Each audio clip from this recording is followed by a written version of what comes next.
Allah rəhmət et, baban məşhur adam olub, tanınmış adam olub. Yaxşı Nuran kişidir, Allahçıl kişidir, Quran oxuyan kişidir. Azadlığımız uğrunda döyüşüb, çox əziyyət çəkib, əzab çəkib.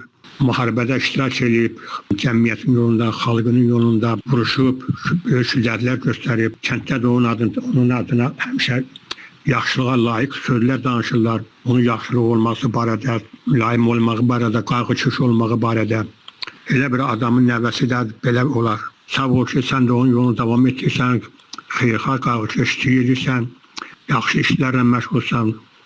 Allah sənin ömrü uzun eləsin, canını salamat eləsin. Bizim kənddə ilk dəfə məscid tikilən Kəsənin kəndindən bir molla vardı, Qulam Hüseyin kişi. O gəldi bizim kəndə mollalıq eləmək. Mən, Nuriye Pirvəli, Kərim Rəbbi və Ağayev Gülmalı kişi. Üçümüz getdik o kişidən Quran dərsi almağa. O bizə çox köməkli, Allah onun rəhmət etsin. O vaxtı həddindən artıq bizə qayğıkeşlik elədi, əziyyət çəkdi. Bizim yolumuzda bir neçə il onun yanında biz Quran oxuduq, Quranı öyrəndik.